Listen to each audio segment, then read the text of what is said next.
Olá, bom dia, boa tarde, boa noite. Mais uma vez, reunidos pelo Evangelho para falar um pouco de Jesus dentro dos nossos lares e dos nossos corações. E nós renovamos sempre o nosso pedido a Jesus que nos ilumine, que nos fortaleça, que nos permita continuar aprendendo do Evangelho, ainda que aos poucos, mas que o nosso coração seja sempre iluminado e fortalecido pela fé que encontramos no Evangelho, pelas palavras de amor e renovação. Graças a Deus. E hoje o nosso livro é do Vinha de Luz, de Emmanuel e Chico Xavier. A lição número 133 chama-se Casa Espiritual. E hoje, e sempre foi um sonho de todos nós, ter a nossa própria casa. E ele usa essa simbologia da casa para falar da nossa casa espiritual. Começa então com a primeira carta de Pedro, no capítulo 2, versículo 5, que diz assim: Vós, também como pedras vivas, sois edificados casa espiritual. E ele diz assim, Emmanuel: cada homem é uma casa espiritual que deve estar, por deliberação e esforço do morador, em contínua modificação para melhor. Quando a gente imagina construir a nossa casa, hoje em dia a gente raramente constrói uma casa, a gente compra ela pronta. Mas a gente cuida dos detalhes para que ela tenha a nossa cara, a nossa identidade. E aí ali dentro a gente coloca as nossas coisas, que a gente chama de nossos pertences, para que ela aos poucos vá se transformando naquele lugar em que a gente se sente bem, em que a gente se sente acolhido. E ele diz então que a gente sempre está fazendo um trabalho de continuidade para que ela seja melhor. E a gente faz isso mesmo.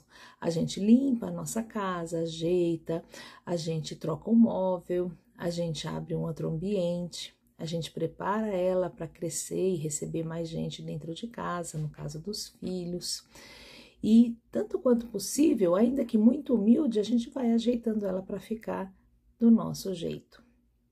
E ele fala assim, valendo-nos do símbolo da casa, então, recordamos que existem casas ao abandono, caminhando para a ruína, e outras que se revelam sufocadas pela era entrelaçada ou transformadas em reduto de seres traiçoeiros e venenosos da sombra.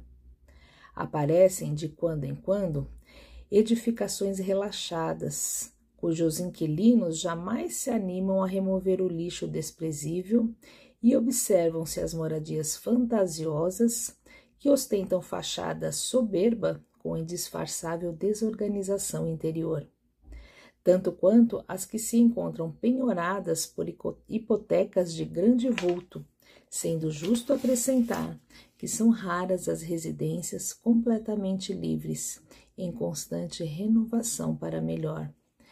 Então, às vezes a gente age com a nossa casa espiritual, com a nossa casa interna, dessa maneira. Como ele diz aqui, algumas estão ao abandono. Quantos de nós nos abandonamos a nossa evolução espiritual para a gente se perder em prazeres momentâneos do dia? Não significa que seja proibido a gente querer ter o melhor, ter prazer, diversão, enfim, o que quer que seja. Mas ela tem que ser saudável, ela tem que acrescentar a nossa casa espiritual também.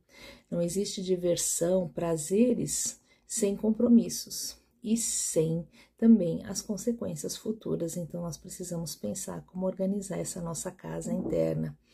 Às vezes a gente é relaxado mesmo, acho lindo essa história do Evangelho, nossa, que história bonita, e considera ela como uma história, quando que, na verdade, pelo pouco entendimento que a gente tiver desse Evangelho, a gente precisa colocar em prática, porque seja qual for a religião que a gente pertença, todas elas falam de renovação interior, da nossa melhora espiritual, da nossa melhora como indivíduo, para que a gente possa realmente nos tornar pessoas que façam a diferença no mundo, e não nesse sentido de salvar o mundo de todos. A gente precisa salvar, em primeiro lugar, a nossa casa interna. E às vezes a gente se torna relaxado, preguiçoso com a nossa casa espiritual, a gente deixa para depois. Quando eu estiver velhinho, eu vou entrar numa casa para entender o meu espírito, para entender as verdades espirituais. E muitas vezes é tarde.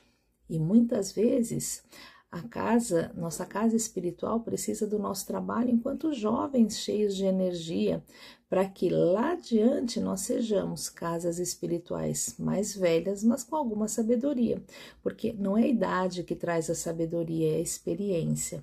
Então nós temos aí entre nós pessoas muito jovens e já muito com a sua casa espiritual já edificada, e pessoas já bem velhinhas que ainda estão aí tateando para se conhecerem, para conhecer a verdade de Jesus.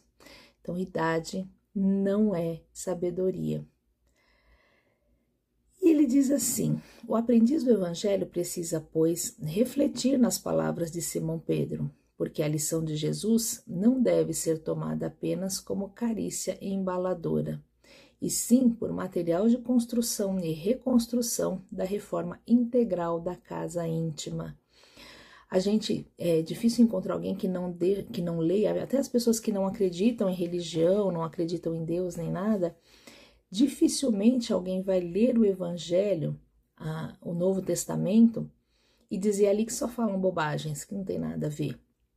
Pelo contrário, ali todas as pessoas com boa vontade, enfim, que não estão apenas preocupadas em denegrir qualquer texto, as pessoas que lerem entendem ali uma doutrina, um caminho para a vida muito bonito, que fala em perdão, que fala em amor, que fala em renúncia, sim, que fala em aprendizado, em melhorar quem nós somos, para que aí, a partir daí, poder ajudar as pessoas a se tornarem quem elas precisam ser. E dificilmente a gente vê alguém denegrindo o Evangelho, a Boa Nova, mas a gente só acha bonito. É lindo, nossa, queria muito conhecer. Quem não gostaria de conhecer Jesus pessoalmente, ouvir ele falando, trocando conhecimento com ele? Mas o Evangelho não foi feito para ser admirado, foi feito para ser aplicado no nosso dia, dentro de nós. Muitas vezes a gente fica arrumando a carga nos ombros dos outros e apontando os erros que as pessoas estão cometendo, isso não é certo, isso é aqui, e não volta para a gente. A diferença do Evangelho, a maior diferença do que conduz a gente para uma vida melhor, é porque ele nunca fala da construção que a gente tem que fazer no outro. Ele fala sempre da construção que a gente tem que fazer dentro de nós mesmos. E é libertador à medida que nós só temos controle sobre o que nós fazemos, sobre o que nós sentimos, como nós agimos.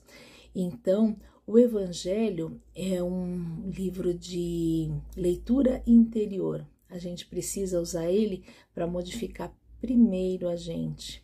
E através da nossa modificação é que a gente pode ajudar alguém. Através dos nossos exemplos é que a gente pode ajudar. Só de falar, a gente fala muito e a gente fala às vezes muitas bobagens e às vezes a gente se arrepende, e sempre há uma maneira de voltar atrás, de repensar os nossos pensamentos para que eles sejam usados e dirigidos para o bem, para o Evangelho, para a Boa Nova. Então, o Evangelho e as palavras de Jesus são material de construção e de reconstrução da nossa casa íntima. A gente não aplica o Evangelho aos outros, a gente aplica a gente sempre. Porque é só a partir da nossa construção em que a gente vê que os nossos alicerces estão bem montados, e esses alicerces são o amor, a caridade, o perdão, o auxílio para aquelas pessoas que estão conosco, para nossa família. E hoje em dia se fala muito em família, papai, mamãe e filhinho. A nossa família, segundo o mestre já nos disse, é universal. Então, nós temos compromissos com todas as pessoas que se aproximam de nós, até aquelas que estão distantes, mas essas que estão próximas a nós, sejam com o nome de filhos, sejam com o nome de amigos, sejam com amigos com o nome de problemas, pessoas problemas, se elas estão ao nosso lado, é porque nós temos um compromisso com elas. E segundo Jesus, esse é o irmão mais próximo. Quando a gente fala em amar ao próximo, o próximo é aquele que está próximo, não aquele que nasceu de nós, não aqueles que pertencem apenas ao nosso núcleo, são aqueles que estão próximos, qualquer um que sejam, porque somos todos filhos de Deus, logo somos uma só família e precisamos entender isso. Porque muitas vezes, em nome de preservar nossa família, a gente não mede esforços para que eles tenham tudo e os outros sejam privados do que é de direito deles. Então, família é o mundo inteiro. É claro que a gente não tem com as pessoas que a gente convive pouco, ou que a gente não conhece, ou com que estão fora da nossa maneira de pensar, o mesmo cuidado que a gente tem com os que a gente ama e que se identificam com os nossos pensamentos. Mas nem por isso eles são inimigos, são nossos irmãos. E ele diz assim, que o cristão sem reforma interna dispõe apenas das plantas de serviço. O discípulo sincero, porém, é o trabalhador devotado que atinge a luz do Senhor, não em benefício de Jesus, mas sobretudo em favor de si mesmo. Então a gente não aprende, não vive o Evangelho para agradar a Jesus, mas a gente vive e edifica o Evangelho dentro da gente em favor de nós mesmos. É uma caminhada difícil, é uma construção pequenininha. Quem constrói alguma coisa, alguma casa, ainda que seja, sei lá, fazer uma casa de cachorro, a gente sabe o trabalho que dá, por mais simples que seja, porque é preciso planejamento. É preciso vontade, é preciso tempo e é preciso cuidado para que ela fique com a cara que a gente em colocar nela, ou seja, com a nossa assinatura. Então, muita paz, que possamos edificar essa casa com muita luz, com muito amor dentro de nós, para que essa luz brilhe ao redor e ilumine aqueles que estão ao nosso lado. Muita paz.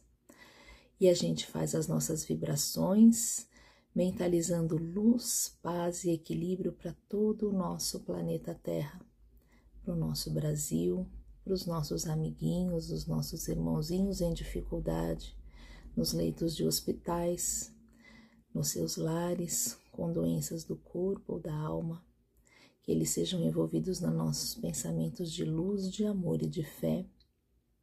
Nós mandamos vibrações de muito amor, de muito equilíbrio pelos nossos irmãozinhos que se perderam pelo desequilíbrio, aqueles que se encontram nos presídios, que vivem da violência, nas ruas, nos seus lares, aqueles que se encontram presos aos vícios, sejam eles quais forem, que sejam reconduzidos ao caminho do equilíbrio. Vibramos muita luz por aqueles que se encontram nos asilos, nos orfanatos, abandonados, nas ruas, às vezes dentro dos próprios lares, que eles recebam o nosso abraço fraterno de esperança, de muito amor e de muita luz.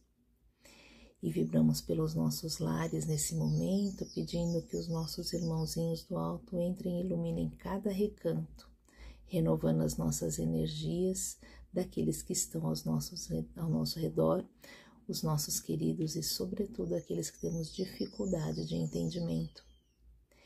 E nós fazemos uma vibração por nós mesmos, para que essa casa que construímos dentro de nós seja de amor e de luz. E deixamos uma vibração de muita paz, de esperança, de muita luz, para que eles levem para aqueles que mais necessitarem. Graças a Deus.